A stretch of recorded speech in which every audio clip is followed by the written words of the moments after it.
where you ask a helicopter? I mean, come on. Well done. So you want to know when old Chael is going to be back? Here I am. Hey, Chael, big fan here. If you were Francis Ngannou, what would you do right now? Would you sit out and wait for the winner of DC versus Stipe 3, or would you try to get another fight? Okay, so here's what I can tell you. And while I have my opinion, and while you value my opinion, while I appreciate that, what I am truly good at is sharing the story of what I'm truly good at. You can go to Google and you can ask Jake, right? I'm very good at what happened and who did it, and why did they get the desired effect of result. Not only from a competitive standpoint, but from a psychological standpoint. So I disclose that for you because I can't offer you an example, and I do not believe that you could offer me one back, of a time a guy has ever sat out defiantly, crowning himself the #1 contender who is worthy of a title shot, and it's worked out for him. It shouldn't work out for him. First off, it doesn't make sense. You're the #1 contender for who? So let me get this straight. You're the #1 contender for the World Championship, but you're not the World Champion. Okay, fair enough. I mean, the #1 contender is generally not. Fair enough. I just want to get this straight. But you're also not fighting the World Champion? Because it would seem to me the #1 contender is the guy who's fighting the World Champion. So you're telling me there's a World Championship fight lined up. They got two guys. But you're waiting because you're it doesn't make any sense. Oh, dude. It's not possible. The terms are mutually exclusive. You cannot be restart. Sitting out for a world title fight. Oh, and by the way, the world title fight's about to be contested. It's not true. And before you come back at me, and I know you would, but before a fan was to come back and be, well, you know, Chael, I have to disagree. It's kind of what's happening with Tony Ferguson right now. Fair point, but I think we can all agree.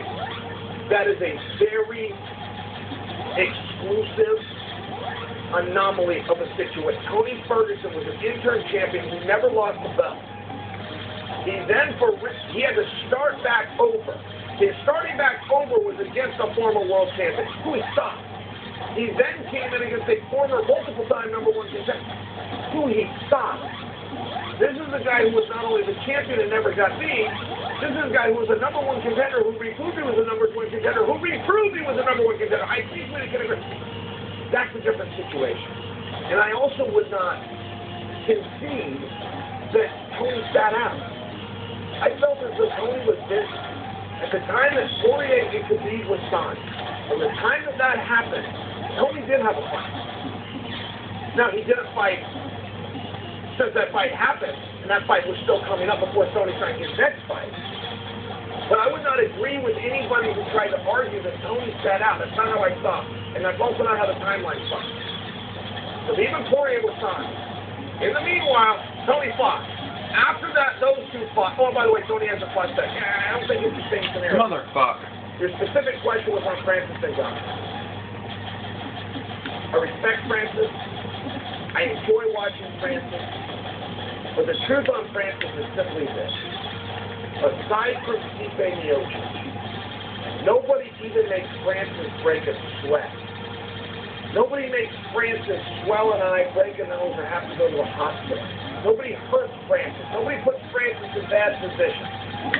So if you can go out there and cash a check in a short of amount of time, as collectively, on average, Francis has done, why wouldn't you do it? Hey, Chael, with Rumble Johnson announcing he wants to come back and try to fight John Jones, but John Jones already has a potential fight lined up with the next 4 different people. Do you think him coming back to fight Lionheart Smith or Diego Santos would be a good tune-up fight for him? I think that would be a great fight for the fans. Okay, I love where your head is at on that, right? Because there is a couple of problems, and I hadn't considered from this angle. Now, while we over here talk about the four, Reyes, Weidman, Walker, Anderson, we have been talking about that. We have been declaring. Now we've got our answer, Reyes. Now we're down to 2, right? Walker and Anderson. We have been declaring. Nobody's backed us up on that. Nobody by the name of Dana White has ever backed us up on that theory. I still think we're right. But nobody's back. Nobody said this is it. This is the semifinal. Whoever looks best. We've heard that before. We're four guys, all the same weight. Jones needs a competitor. We're smart guys. We're reasonable guys. In terms of down to these four, we're right. But because nobody backed us up, there's no cornering anybody's back, which is where Rumble Johnson has the right to come to the table. He has the right to come to the table. He was a #1 contender. He went out of the sport as a #1 contender. For him to come back in, if that's the fight the fans want to see, he can gain some momentum. I don't know if that's my prediction. I'm just saying, we're having a discussion. But you just solved a more interesting problem, or at least you created one, which is, let's say who doesn't get the fight. Let's say that it is one of them. Now we're down to 3. Then who the hell's Rumble? That's a great question by you that we've never addressed. I like your idea of Lionheart. Lionheart has been out with a hand injury, but it is healing quickly. To my understanding, he's getting back in the gym. I have to confirm that. And if not Lionheart, I think there's some other very good options out there. But who those options are and who you want to see Rumble fight, I think you just started a fascinating conversation. It's one I'd like to have. I look forward to seeing the comments. I look forward to your opinions. Hey there, Uncle Chow. I got one question for you. If Chauncey picks up the phone and calls you on the undefeated man in the mean streets of Westland, Oregon, fight Brandon the Truth Vera for the one championship heavyweight title of the world, would you take that fight? I mean, not for nothing, it would be a huge fight all across the world. Brandon is a pretty small heavyweight in a barren wasteland of the division. Thank you. I like how you finished that. It was a little bit mean-spirited, which I appreciate. First off, thank you for... I interpreted that you would be interested in that fight. No, I can answer that. No, I wouldn't. Talk about Brandon Vera. I have one great experience with Brandon Vera. We were out in California. Now, Brandon Vera, let me back up. I've known Brandon Vera 20-some years. And I don't know if he and I have ever met and shook hands, but he was a wrestler through the Air Force. I was a wrestler. The Air Force trained at the Olympic Training Center. I was living at the Olympic Training Center. So I know Brandon Vera for a meaningful period of time. And when he got into MMA, what was so interesting about that, he was a good wrestler. Now, by the average man's standards, he was a fantastic wrestler. But by the standards that I just laid out of the armed forces and the Olympic training, he was just a guy in the ring. Not an insult. And here's one. When Vera got into MMA, which was a little bit of a surprise, I never knew he was interested in that. I never knew he was practicing. He came in naturally as this fantastic kickboxer. A skill that nobody knew he had. He was knocking guys out. He was knocking guys out with head kicks. I was on a card with him one time. He was locking up guillotines and command. I mean, Vera just walked into the sport and knew how to play. Looking around, I know this guy. The hell did this come from? Where did he learn this? Where did he learn this? I mean, it's a huge compliment to Brandon Vera. But I had one great day with him. And my teammate Nate Corey knew him and he got out to San Diego and trained with him. And Nate came back and told me, and Nate told me this 10 times since, and Nate told me this on my podcast when I was speaking out of school. Nate said it was very public as a way of complimenting him. And Nate said, man, I've been with pro boxers. I've trained for world titles. I've trained with the hardest part I could possibly get. I've never told anyone in my life to slow down except Brandon Vera. He said, on my feet with Brandon Vera, I told him, Brandon, you got to slow down. I'm getting lost. I'm taking big shots here. I'm not seeing it coming. You have to slow down. Huge compliment coming from me. And so I had this backstory, and then Brandon and I were out in Las Vegas for Toyo Tires. And we did some events, and our flights weren't leaving until later. So they got us one hotel room and threw us both up to the ordered some room service, and he got like the strawberry cheesecake. I might have followed him, come in and got a club sandwich or something. But we spent some time, we watched some TV, we visited. I mean, Vera was a really great guy, and I know that doesn't fully answer your question. I mean, if I was a competitive guy and I was wanting to still fight, it would be anybody. But you bring up Vera, and I would just mention, I'm a fan, been a fan for a long time, and I look forward to him doing real well. Hey, Joe. I remember a couple months ago this was talking to Jordan Burroughs during the UFC. So like I said, he does make the jump. Do you think he has the chase to be a world champion? It's a little bit more complicated of a question than it would have been 10 years ago. It is far more complicated of a question than it would have been 20 years ago, where it would be a slam dunk, not even a maybe yet. Now, let me correct you on one thing. Jordan Burroughs did not say he wants to come to the UFC. Jordan Burroughs was on Arrow Hawani's show and said, I would like to do MMA one time. I don't even care about the money, I just want to throw my hands and see what I'm made of. That's a quote.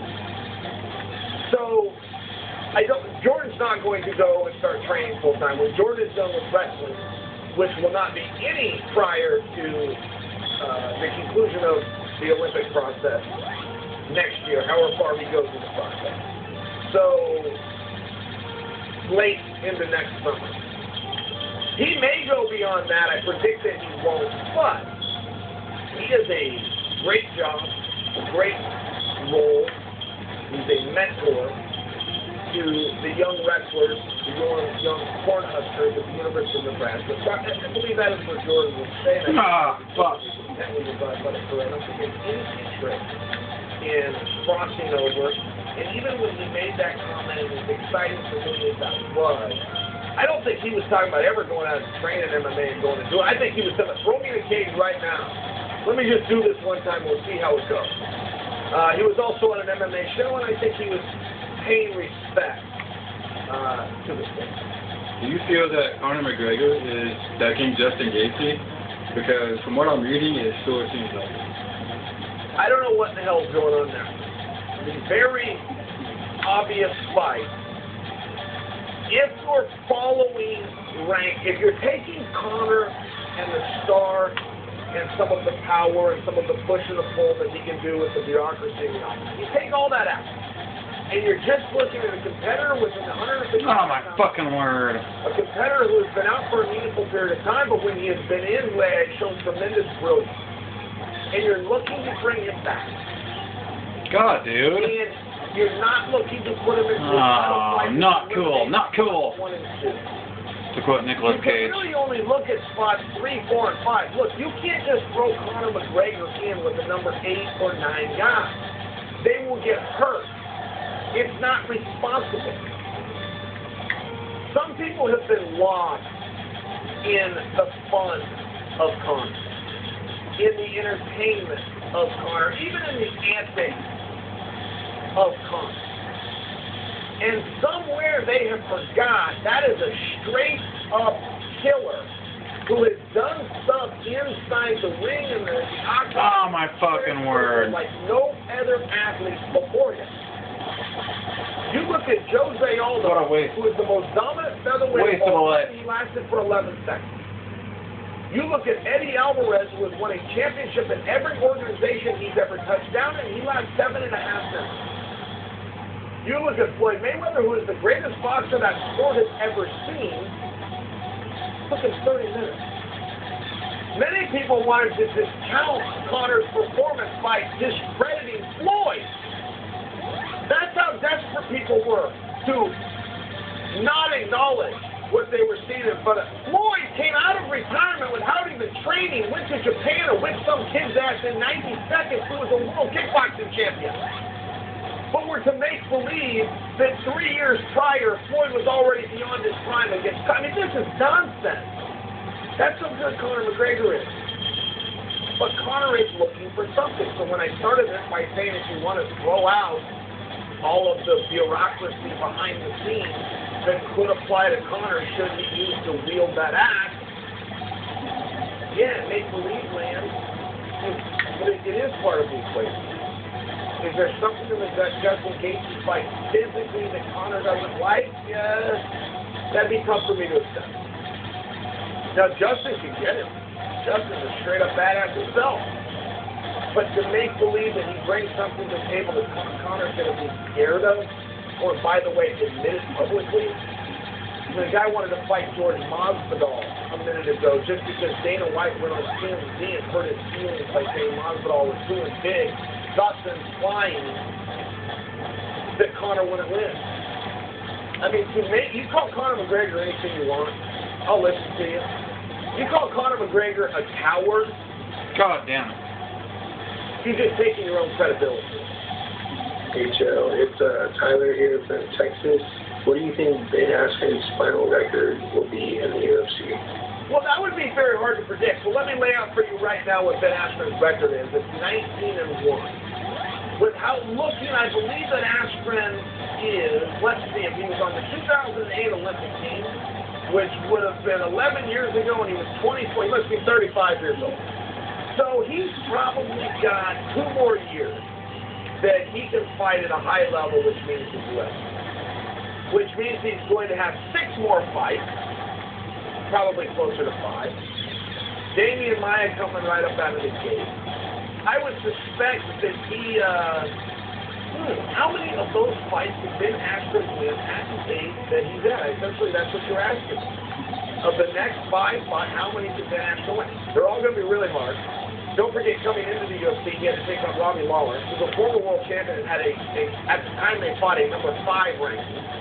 He then had to take on Masvidal, who's now in a title fight, the BMF title, but the winner of that could easily qualify for the world. I mean, these are hard matches. Now he's got to go take on Maia, who's the #1 contender in 2 different divisions, and at one point in his career had the 2nd longest winning streak in the UFC of 8 wins.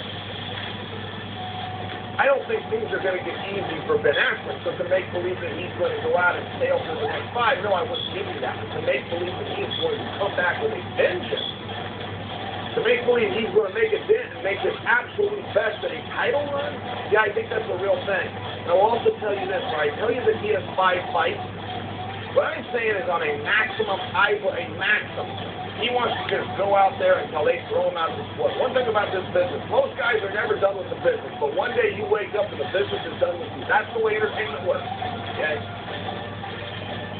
I don't think that Ben would ever be one of those guys. I believe as soon as he gets off track to where a very clear trajectory to his goal, which is a world thing, he's not in it for the money, he's in it about that. Not only is he very smart with his money, quite frankly, he married a gal who's very good with his money. All right, can I share that? The point is, he's after a dream. He's after a world championship.